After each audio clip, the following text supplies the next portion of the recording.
The Big Footy Port Adelaide podcast is proudly sponsored by New Vision. My team, kinda power. I love the power. I love the power. Hi guys, and welcome to the Big Footy Port Adelaide podcast, a weekly show about all things Port Adelaide Footy Club. I'm your host, Macca 19, and joining me on the podcast as co-host, as always, Fishing Rick. Oh, fantastic, Macca. What about yourself? Yeah, good buddy. Going well. Good work. And we got a very special guest on this evening. He's back in the side this week, but no doubt he's more excited to be joining us back on the podcast again. We're talking with Jackson Trengove. Yeah, g'day boys. How you going? Yeah, not too bad. That's the way, mate. You must be chomping at the bit to get out there again. Yes, I'm pretty excited, boys. I've got more grey hairs in the last 6 weeks than my old man's got, and he's age 55. So it's been frustrating watching, but it's going to be good to be back out there on Saturday night in front of hopefully 50 plus thousand. Absolutely. Look, can you tell us a little bit about your injury and what, if any, are the long-term side effects? Yeah, I had an ankle injury, so I ripped one of the tendons off that holds the two bones together in your ankle. So basically they went in, they stitched it up with a bit of Lars type surgery and then shaved a bit of the bone. So it was a decent operation. It needed to be done, and the long term things should be all good. It should just keep healing. Obviously, I've progressed a bit quicker than what the surgeon and probably our doctors would have probably thought at the start, which is good. And I'll be back out there on Saturday night. Fantastic. That's bloody awesome. Hey, we had a quick chat before, Jackson, and a lot of the supporters are interested in the, I don't even know what it's actually called, like the anti-gravity. Maybe you could just give a bit of an insight to the fans on how it actually works. Yeah, the Ultra G machine's a machine that we've got at the club. It's pretty expensive. It's about $120,000 machine, so it's a fair price that the club pay for the machine, but it's all for a good cause. So for me, it was probably more beneficial when I broke my foot. For instance, it allows you to run on the machine at less weight. So I weigh 100 kilos, and you can put it at half your weight. So you'd run on it with 50 kilos going through your foot or ankle. So with my foot, I wasn't meant to run for 6 weeks. I was on the Ultra G after 2 weeks of surgery, putting a plate in there. So similar to the ankle, I wasn't meant to run for 4 or 5 weeks, and I was back running after a week and a half, 2 weeks, and I'll be end up playing after 5 weeks and 3 days. Will be the end result on Saturday night. Fantastic. So do you reckon it has reduced the recovery time for you and got you back on the faster? 100% for me it has. Just depending on the injury that you have. Obviously, for all the leg injuries, it helps. You just get your body moving quicker because you're able to go on the machine and still get your fitness and keep your cardio up while you're still not 100% able to run outside. Right.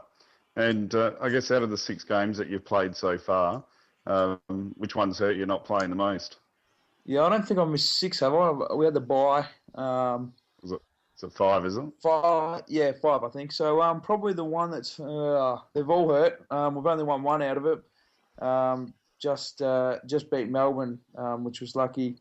But probably the Essendon game, we lost by 2 points, and Richmond really frustrated me. So probably that game as well.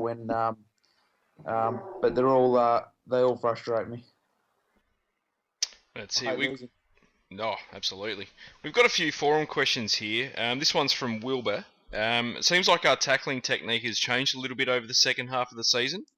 And it looks like we're being brushed aside a bit easier than we were in the first half of the year. Is that something that's been noticed and worked on at all?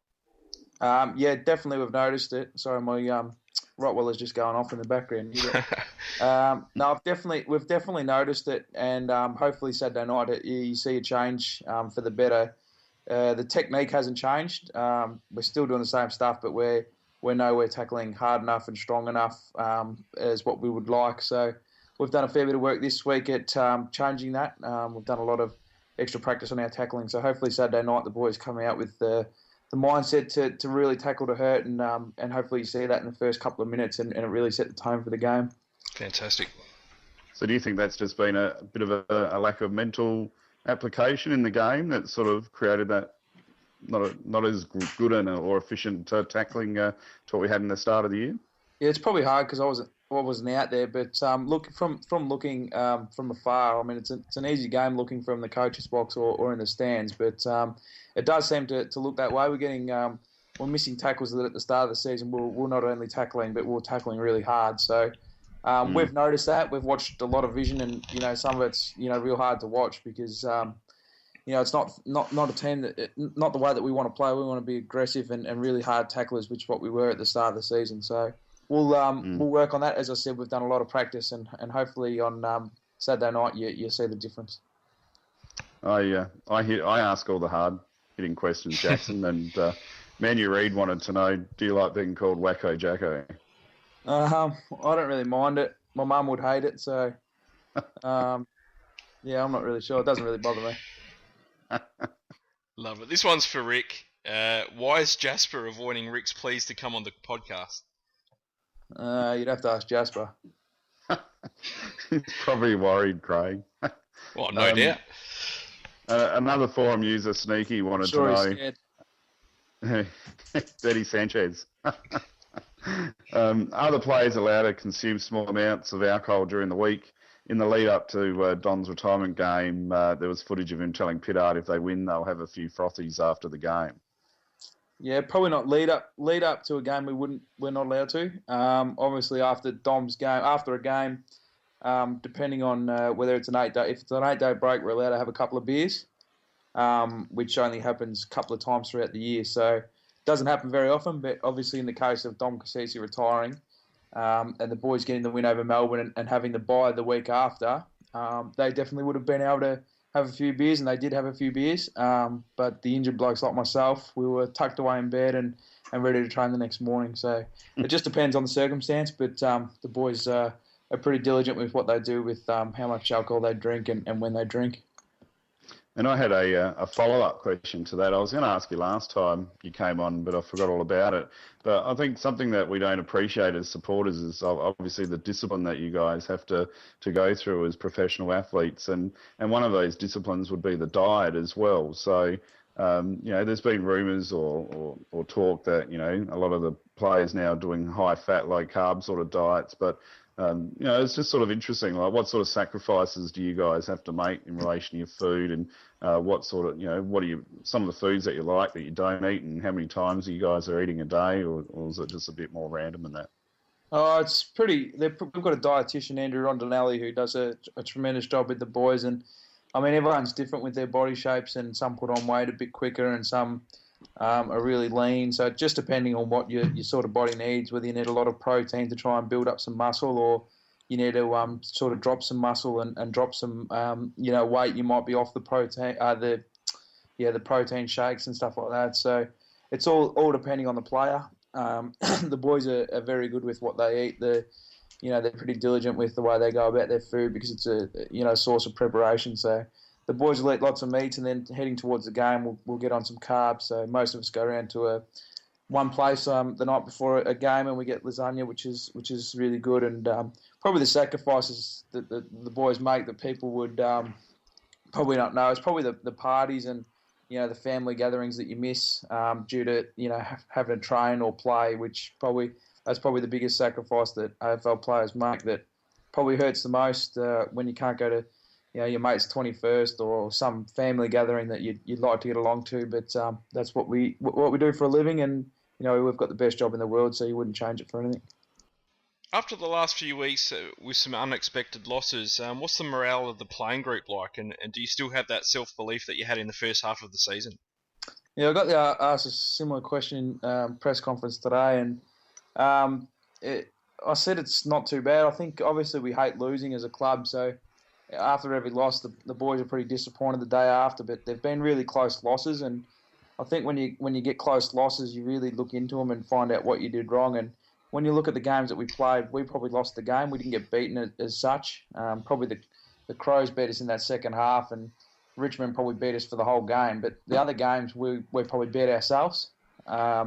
which is probably a more frustrating way to lose footy when you're not playing the brand that you want to play and the way that you can play. So the morale's probably been still up. We still know that we're sitting in a reasonable spot at the moment. We're sitting in a spot where a lot of other clubs would like to be. So we've just got to take advantage of the next 4 weeks and then really hopefully build some form leading into finals, and then not only just not make up numbers there and really attack it, because we believe that this side that we've got, capable of big things and big things this year, not in a couple of years or next year. We think we're ready to go this year, so we'll see how we go. Good stuff. I guess I'm going to rejig my question, because I think we obviously can get our mojo back. So I'm going to ask it in another way: is what do we have to do to get our mojo back? Win contested ball, win clearances, and tackle hard. Easy, especially against Sydney. They're a clearance machine, so we have to come to the plate in that regard against Sydney, don't we? Correct. Absolutely. And we did that quite well in the last time we played them at the SCG. Yeah, we did in the second half. We started very slow up there, and that probably cost us in the end, but we were coming very hard at the end of the game. So, I mean, the boys are, got a massive touch-up last week in the centre clearances, so I'm really looking forward to the response from, players like Boki and Ollie Wines and Ebert, who will be in there, and, these sort of players, they've got to, really take it to heart when they get beaten and beaten like they did on the weekend. So it's going to be interesting to see the way they respond. Since being out with your injury, what's your role been during the week and on game days? Train hard. I've been flat out throughout the week. Game day, I've been sitting in the box. I've sat out watching one game with Roger Rashid, which was good to get a different, professional sports perspective on the game. He really reads it well and reads players' mental side well. So it's good to get a variety. Sat in the box last week and the week before too, which was interesting. It's pretty frustrating when you're watching, and I like to try and sit sometimes on my own, but it's pretty hard when you're out in the crowd and people want to come up and speak to you when you just want to sit there and watch a footy. So yep. It's very hard. Well, what about the box? Do you like the box environment, or is it a bit too heated? It's not too heated. You understand why they're all most coaches are bald or grey, because it's a pretty stressful environment. But I really appreciate Ken letting me come in and witness what goes on there. And you do, as Ken would always say, it's a lot easier from the box or up above when you can see what's going on, rather than being out there in the heat of the moment. And you probably just understand that as a player, that it is, it's an easy game from above, and sometimes you just got to try and think, from above when you're actually out there playing. Mm. So what about my mate Jasper? Do you think the name Dirty Sanchez suits him with that filthy mo that he's got going on? It's a shocking moustache. It's I think he puts eyelash liner through it just to get the colour a bit darker, because he's pretty fair. It's he's got a bit of Jasper Moon going through it at the moment, I think, but. No, it's pretty average. I told him throughout the week to shave it, but he hasn't listened. So he doesn't listen to many people, Jasper. That's it. Sitting up in the stands, have you noticed anything that the opposition's particularly doing to stop our sort of slingshot style fast-running game plan? They're just closing us down very quickly, which we've known for a while now. So it's nothing that. We're not. It's not surprising us. We know they're doing it, but it's just about now executing what we want to do. So we've probably cost ourselves more on turnovers, and then obviously the combo winning the contested ball and tackles, which has cost us. It's been our mistakes. It hasn't been, a team being probably too good for us, which I think in a way it's a good thing, but it's disappointing to not play the brand of footy and lose games that you probably should win. So what do you get more frustrated at, mate? Getting asked for free tickets, selfies, or trying to get ads on Facebook? Ads on Instagram is pretty frustrating. Probably tickets. You're safe on that one. Tickets from people that you don't even know, or people that like you spoke to 2 years ago that would message you on Facebook, or people that you don't even have their number in your phones is pretty annoying. I'm pretty ruthless, so it doesn't worry me too much. Just tell them. That's fair enough. Who's the next superstar on our list that the footballing public might not know about yet? Good question. Say Flinney. Yeah, I'm going to go. I mean, we've got two players that are in the side. They probably haven't established themselves yet, but I still believe that Aaron Young's going to be a real player. He's shown signs in quarters, but I think when he gets his engine right and puts on some weight, he's going to be a really crucial player for us. And I still think John Butcher is probably been forgotten about, and everyone's probably written him off. I know that I'm doing a lot of work with him, and Ken's doing a lot of work with him, so he just probably needs a pre-season, which he'll get at the end of this year, and he could be anything, that boy. Aaron Young is an intriguing one for me because he shows a lot of promise, doesn't he? And he's starting to show it on the footy field, and he's getting that stronger core through the body now. So next year will be an interesting year. He's a very hard man to tackle, and as I said, I think that probably people have seen a lot of signs of him coming off the sub role. It's probably his next step to becoming that real player that we need is going to be, doing that for 4 quarters. And I mean, I think he come off one week and had, I think 14 touches in a quarter. So he's capable of anything, but it's going to be about doing that consistently over 4 quarters. Well, he had an extended run as the sub. As a player, does that get frustrating, or is it you just appreciate it as a player that you're playing in the senior side? I'm not sure. Blokes that are 6'6" and play key defence don't really go as sub, which is lucky. I sort of had a dream one time that Kenny put me as sub, and I went to him the next day and said, "You're not going to play me as sub this week," and he said, "I wouldn't have thought so." So I'm not exactly sure how it is, but the boys know that that's their role, that they've got to play for the team. So I mean, if I was asked to play sub, I'd play it, and you just do whatever the team needs at the time. And for those boys, and Aaron Young was lucky that he was able to do the job really well, and that's probably why he played there for a few weeks, which was, for him is probably a little bit disappointing, but for the team, that's what we needed. So I always thought Dustin Martin had the worst haircut going around in the AFL, and then I saw Jarman Impey. Well, I saw Jarman Impey's haircut on the weekend. My boy now. I reckon Jarman's trying to push Dustin there. What's going on? I don't mind it. No? No, I think he's gone for something different. I don't know. I'm into people that are different, not the typical same as everyone else haircut. So good on him. If he wants to go with it and he's comfortable with it, then I'll back him in. It's like a broad mohawk, really, isn't it? The way it's going. It's something different. He started a little bit of a zig line, and I sort of pulled him up on that, so he got rid of that pretty quickly. Well, I don't know if you remember. Do you go into the footy nostalgia? Do you remember a player, Donald Dickey, for Port Adelaide? I remember a little bit of him, but I wouldn't remember his haircuts. What was he infamous for, Macca? Oh, that what was it? The lightning bolt in the Ansett Cup Grand Final. Yeah, something like that. The lightning bolt mohawk. Yes, you'll have to go to the archives, Jackson, for that one. And you're a pretty fiery character at times, and you stand up to yourself. And Ken looks like he's a pretty fiery character and stands up for himself as well. Who you backing in here to win a stare off out of you two? Kenny will probably win. Yeah, you're a big softy. Because I want a game the next week. We got the power to win, power to rule. Come on, Port Adelaide aggression. We are the power from Port. Look, let's have a bit of a quick chat about this week's game. It's Port versus Sydney this Saturday night at Adelaide Oval. Let's hope we can get 50,000 people there. Last time we met, it was arguably the match of the season across the AFL in round 13, where we lost by 4 points. And it's actually Jasper Pittard and Tommy Jonas's 50th games this week.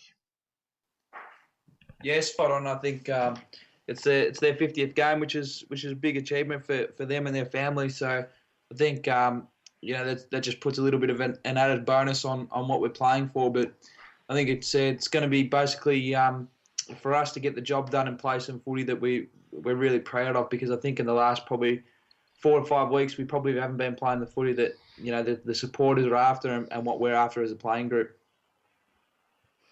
Well, really, it was Buddy Franklin that almost took the game. Well, he did take the game away from us in the I reminded first. Pato today he won the game for him.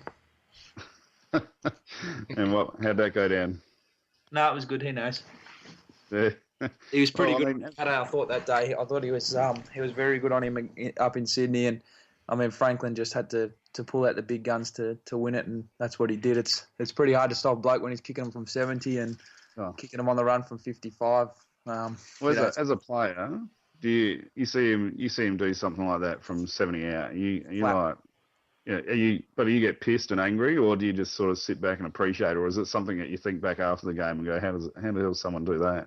At the time, you're probably still a bit pissed off, but afterwards you just sit there and clap and you just admire it, I suppose. It's if you're going to get beaten from a bloke that's kicking them from 70, there's not much you can do about it. Absolutely. I guess Josh Kennedy's going to take a bit of work from us this weekend as well. He's in strapping form at the moment and a clearance machine, and that's something we're going to really have to work on this game. Yeah, spot on. I think they've got a midfield that's really going to throw it at us and really challenge us, which I think is probably a good thing. I think that you want to play against the best, and we are playing against the best this weekend. So for our midfield, it's going to be a huge challenge. Hopefully, I think it's just Josh Kennedy. I think you got like Kieran Jack, and they're bringing back Hanbury, and they've just got class everywhere on ball. Luke Parker's been in really good form as well. So I think it's going to be a big task, but I think the midfield have really worked hard this week, and have really had some man chats and really spoken about what we want to do, and it's just time to deliver now. We've done enough talking with each other, and it's been really hard talk, some of them, but it's now time to deliver on the weekend, and I'm really looking forward to it. Well, Ebo did a fantastic job on him, on Kennedy, that is, last time we met. So it'd be fantastic if he could do a similar job this time as well. Yeah, it'd be nice. He was unbelievable that game in Sydney. I think it was the best game I've seen Ebo play, and likewise with Kane Corns, he always gets the job on Hanbury and seems to always get him. So it's going to be interesting, but I think it's a huge battle and one that our midfield group's really looking forward to. Absolutely, and I think the midfield, as you said, they've had the hard talks during the week, and really they're going to make your job or life a lot easier if they stand up and deliver this weekend. Obviously, with Tippett plus Goods plus Franklin, you guys need that midfield support, putting pressure up the ground and not giving them time and space to sort of deliver and hit up those forwards. Yeah, that's it. The game's won or lost in the midfield, and I mean, as much as we say as forward and backs that we say that we're the important ones, the midfielders. If without a midfield that works really hard, wins clearances and wants to defend and tackle, we can't get it inside 50 and we can't defend it as a group. So without them, we're useless. So it's a big role for them. And as I said before, they've really had a good chat and trained really hard on the track. I think on last night those boys and the group trained probably the best I've seen for 6 weeks. I like to say that's my voice and instruction out there, but it's probably just a sign of the boys drawing a little bit of a line in the sand and really going to take it to them this week and bring it. And hopefully Saturday night we bring our best footy. And if we lose playing our best footy, then that's the way it is. But we're definitely going to go out there and have a crack, which is exciting. Absolutely, and I think one of the posters on Big Footy, Ford Fairlane, pointed out, the team's basically the same to what we played in the first game. So, it shows the game is a little bit above the shoulders, and there's no reason why we can't push it and win. We probably should have won the first game, and I'll be hoping that we can push it and reverse the result this week. That's for sure. Yeah, definitely, and I think we've probably had a little form slump now, and now it's time to man up and play some good footy. And the boys, as I said, are looking forward to it, and we can win this one, and then look forward to the next couple of weeks of finding our form back before we head into finals. So we're not thinking too far ahead. It's going to be about training as we ticked off throughout the week, training really well, improving at training, and then obviously going into next week, this weekend's game, and playing a good brand of footy and attacking brand of footy, and been really aggressive, which is what I've said all night. How do you, running out on the field, this is for the supporters, I guess, and giving the supporters a bit of a G up. How do you enjoy listening to the supporters sing "Never Tear Us Apart" before the start of the game? Yeah, it's unbelievable. I mean, I've been able to see it from the crowd's perspective in the last couple of weeks, and you just see how good it is and how much they're into it. And I was only saying last night that Pate always nudges me just before they get going and just says to me, "Go, just have a bit of a look around." I'm pretty focused before the game, and I've sort of got my head on. But he always gives me a nudge and just says, "Just have a quick look around and sort of appreciate, how good it is and what we're actually starting to build as a football club and the crowd." So it's awesome. It gets you real pumped up, and I love just having a little bit of a look down and a bit of a relax and just sort of suck in the big air and really feel the vibe from the crowd before you start the game. Do you want to quickly mention why you're wearing the beanie at the press conference? Yeah, definitely.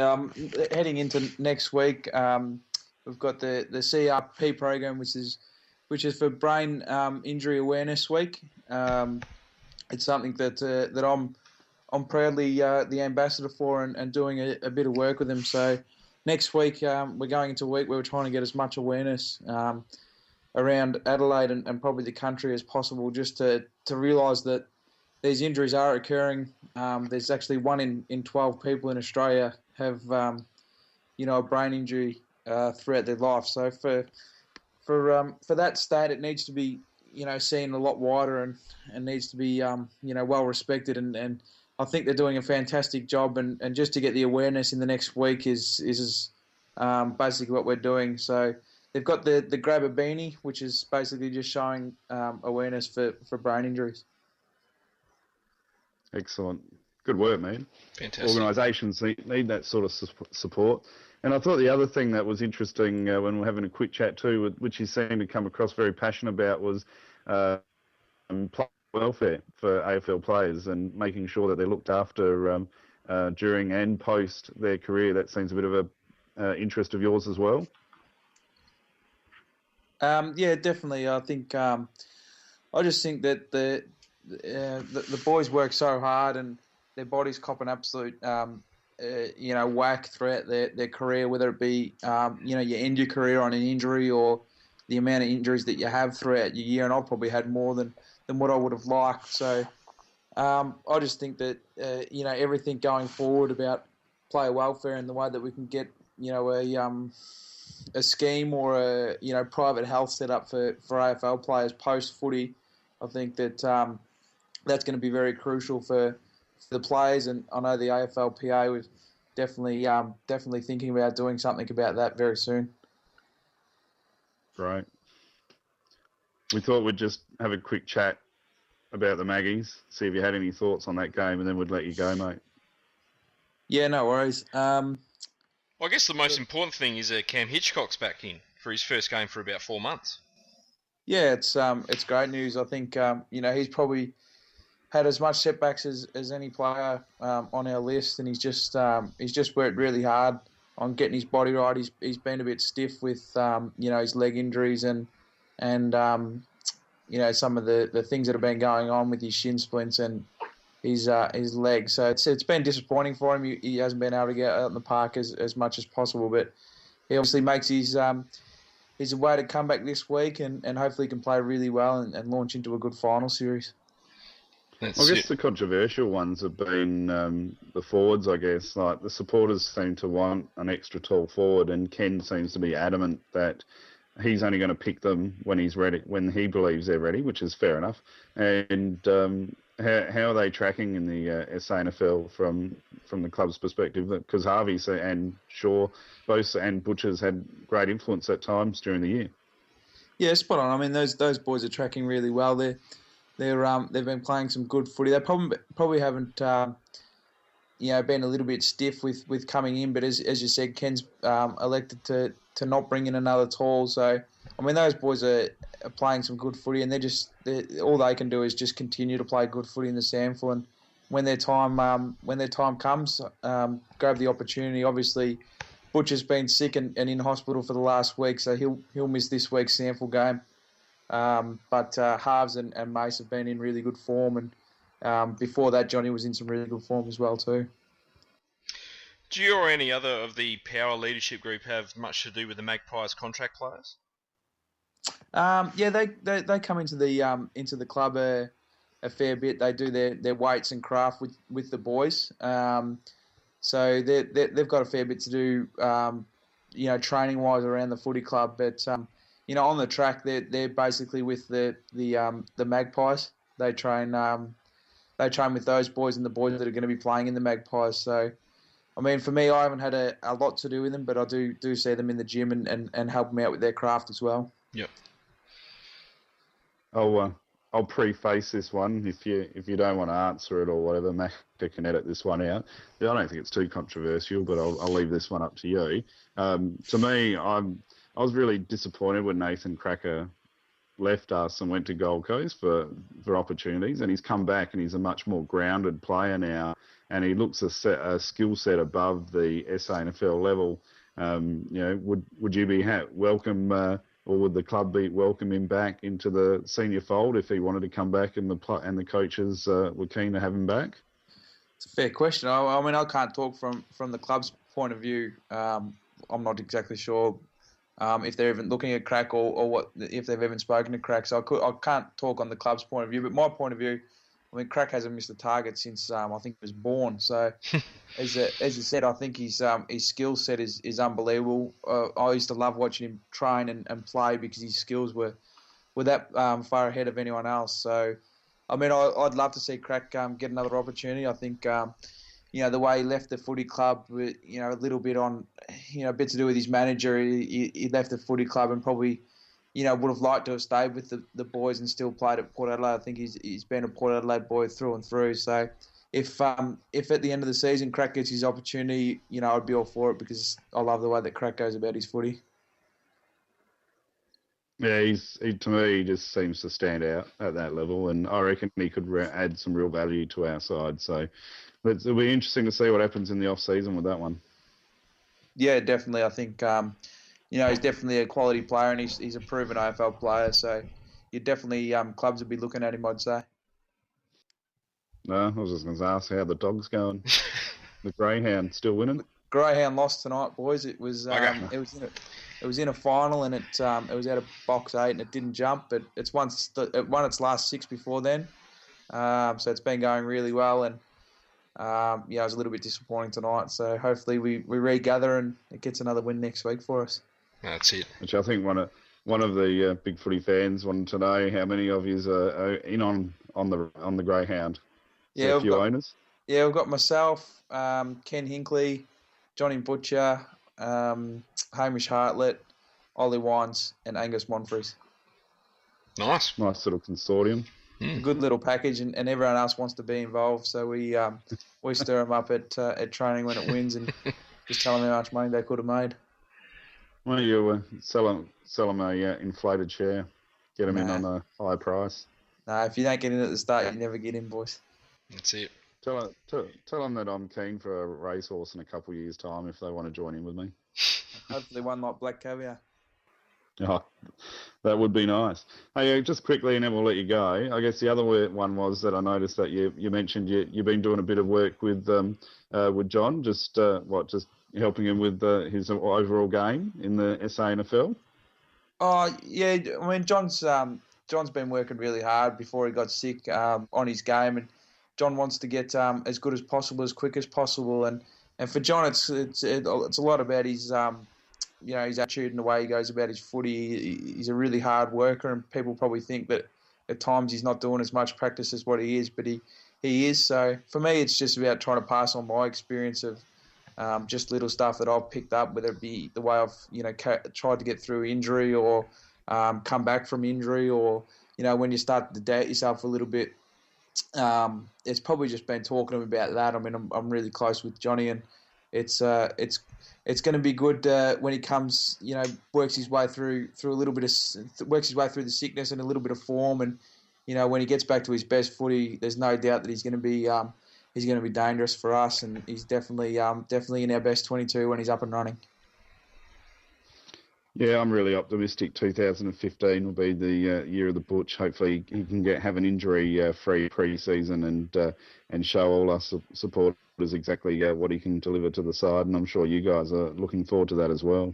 Yeah, that's right. I mean, you look at Johnny, and people will probably write him off a little bit too early. He's only 22 years old, and he's 200 centimeters. He's taller than me, and he's people have probably written him off too early when a lot of big key defenders or key forwards or ruckmen take a long time to develop. So if Johnny gets a free run of it, which he's going to be going into the next pre-season fit and ready to go. So it's going to be exciting. Hopefully everyone sort of just gets off his back and lets him go about his business, and then Johnny will come back bigger and better than ever.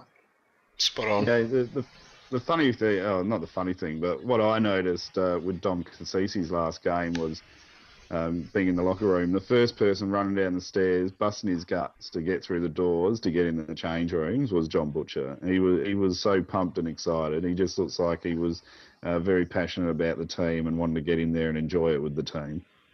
Yeah, exactly right. I mean, Johnny's he's through and through Port Adelaide, and he loves the footy club, and he wants to be out there playing with the main side, and he'll get there. It's going to be some hard work, but Johnny will he'll definitely work hard at it, and it's going to turn around for him. And as I said before, he's 22, 200 centimeters. He's got more pace than any forward that I've ever played on, and he's a big body. So it's going to take time, and we probably probably us as players and supporters probably expected. Probably a little bit too much from Johnny a bit too early as he burst onto the scene and kicked so many goals in that 3 games that he played, which was probably a little bit unfair from us to do that, I reckon. But he'll definitely show his worth in, hopefully next year or hopefully in the finals come this year as well. I think that if Johnny can hit some form, I think he's got something to deliver for us. Nice. That's it. Well, Jackson, thanks for giving up your time to join us again on the podcast. We really do appreciate it, and so do the listeners as well. We wish you the best for the rest of the season. No, thank you very much. Thanks for having me on, guys. Cheers, buddy. Yeah, thanks, Jackson. Have a great game on Saturday, mate. Cheers, guys. Cheer, cheer the black and the white. Honour the Magpies day and by night. Live that loyal band. Well, a big thanks for Jackson for coming on there. We'll crack on and go with our big 4 questions, mate. Who's your time to stand up this week? Well, it's team. For me, team's time to stand up. I don't think we've been completely playing as a team and a unit as we were at the beginning of the year. We spoke about the midfield needing to stand up, but collectively, I think we need to come with a team focus, a team mentality, and bring that defensive pressure that we were applying. Because if we don't, Sydney, who is one of the ultimate teams, is going to tear us apart. No, I do like that. I agree with that. For me, it's all about the midfield again. I've said it a lot lately. But it all boils down to the midfield. It's their time to stand up. Lobie's just got to have that ability to compete in the air. Our stoppage mids have to have that ability to compete at the centre stoppages and win their fair share of clearances and give us a great chance to win the ball and get it forward. We really need to prove that we can win our own ball without having to throw extra numbers at that stoppage. And you know what? If we can do that and allow our forward line a chance to have something like a normal structure up there without having to pull the flankers forward, I reckon we're a big chance to win. Oh, look, I can't see why not. I mean, we should have won at the SCG where we play horrendously bad. So, as we said earlier, I think Ford's post was fantastic. It's almost the same side. I mean, there's just some peripheral players which have been swapped over. So, really, there's no excuses, to be honest. Our main players just need to stand up. We need Robbie Gray to have a big game. Travis Boak, I'm sure, is going to be primed to have a big game. And Brad Ebert, has to have a big game. He does seem down. I don't know if he's got an injury or whatever, but he does seem a little bit down on form since the Sydney game, actually. So hopefully that game will provide some confidence for him coming into this one. Yep, absolutely. Who's your danger man this week, mate? Oh, pick a list. I'm going to go for the Port Adelaide fan favourite here. I'm going to go Adam Goods, actually. Okay. I think all the heat's going to be on Buddy Franklin and Kurt Tippett, but Adam's been quite influential in the forward lines as a tall and a small forward, and he's one of those players that we can't really take for granted. And he kicked a few goals and kept Sydney in the game with momentum the first time we played him, and we really just need to keep an eye and a focus on it. But look, I mean, really, we could be picking 10 different players here, really. Yeah, spot on again, mate. There's a lot of very obvious candidates. You go from all their key forwards through their big clearance-winning mids. But for me, I'm going to pick Nick Malcheski just because he's in career best form. I think he's an absolute Monty for the All-Australian side this year. He's playing a little bit further up the ground than he has been in the past, and dominating as that sweeper that runs the lines and uses the ball really, really effectively. If we're able to lock down their inside mids, then Malcheski might be one that sort of gets off the leash a little bit and finds some space on the outside to use the ball. So he's one that I think we've got to be careful of, especially with the bigger Adelaide Oval. How old is he now? Do you know? Oh, he'd be about 30, yep. I feel like he's just been around for years. He has, yeah. I mean, he played in their grand final losing side in 06. So he's been around for a while. Absolutely. Great player. Absolutely. And it's the ultimate challenge. What's that? Playing Sydney. Oh, playing Sydney. Yeah, definitely. No, watching Jackson Nick and Ken stare off would be the ultimate challenge. That's it. What's going on here, man? Watching Jasper put eyeliner in his moustache. That's the ultimate challenge, I think. What is it? No more grey or something? Just for men. Just for men. Love it. What's the third question? Mate, the key to winning. What's it going to be? The key to winning is defensive pressure for me, as I said in the first part one, because I think if we can put on that defensive pressure, it's going to lock them down, slow their movement. But I think the defensive pressure will also create space for us to be able to run, which we've been lacking. So it's a multi-pronged effect by having that mindset. So, and it's not about, losing the centre square and then flooding 18 players into the defensive half. That's not what I'm talking about. But, our tackling from behind, our tackling from in front, our shepherding, playing for each other, which is going to create space and pockets for players to run into, and actually really just having a proper structure. So, and I know that's been a bugbear of yours over the last couple of weeks as well. So that is my key to winning. Fantastic. For me, I'm going to have another Zen moment here and say we've just got to be brave, we've got to be aggressive, and we've just got to be smart with the ball in hand. I mean, they're all things that I think we haven't really been doing in the last sort of 6-7 weeks. We really need to be more attacking, and we definitely need to be more aggressive. And look, our skills have let us down a fair bit recently, so we do have to be smarter with the ball in hand. We just got to find that passion. That saw us win those fantastic games against Geelong, Freo and Hawthorn. And we've actually got a shot at a home prelim final on the line here. So we've just got to make sure that, if we can win this game, that gives us such a great opportunity to finish in the top 4. Absolutely. Without a doubt. And I think it's a great Zen moment that you've got. I mean, Andre and myself have been posting on the forum. We're trying to play not to lose instead of playing to win, and that's where the bravery comes from, isn't it? The brave teams play to win. That's it.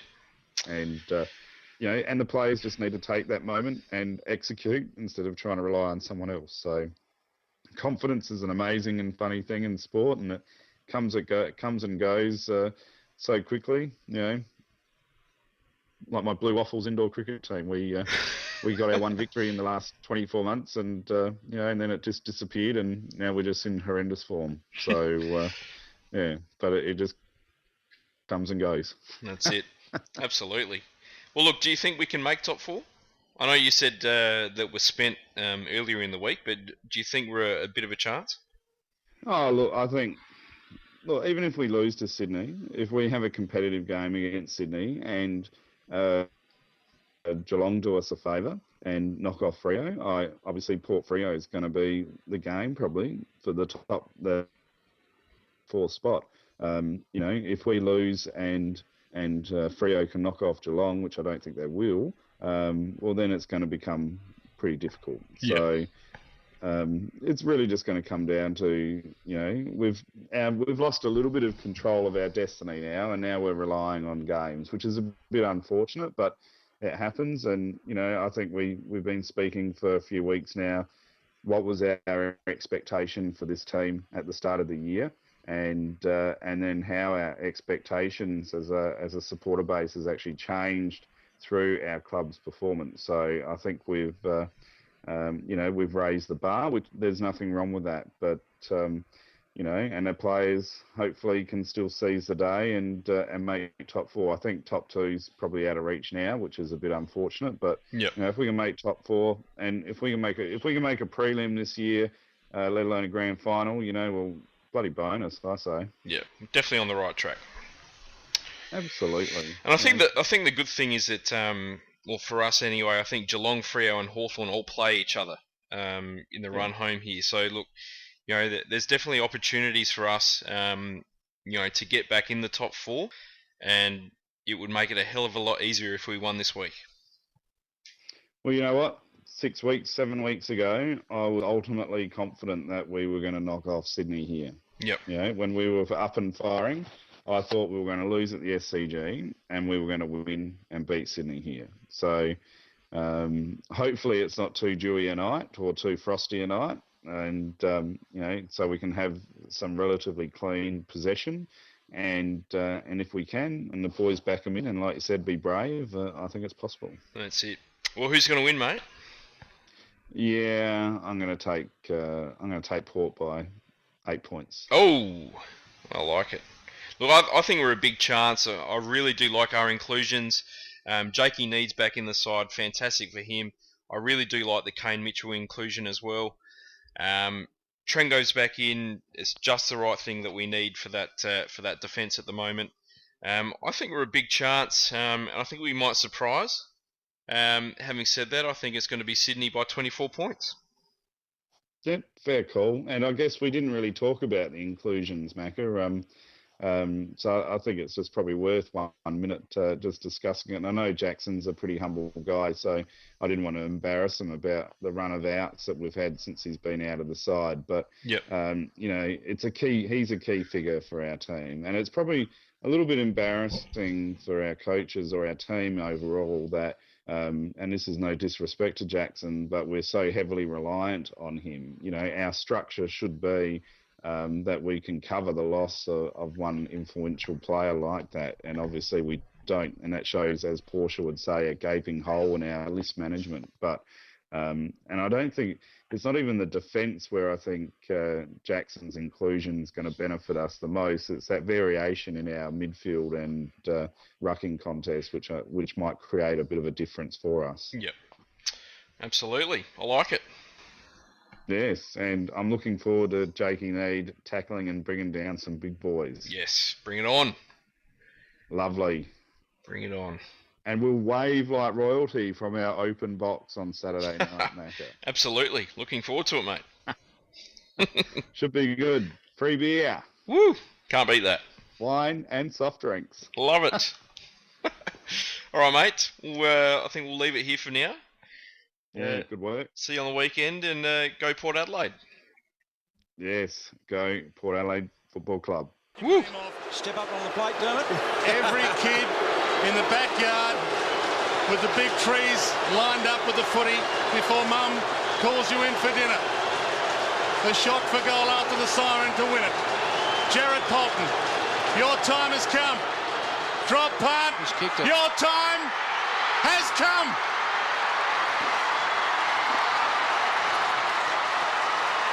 What a win!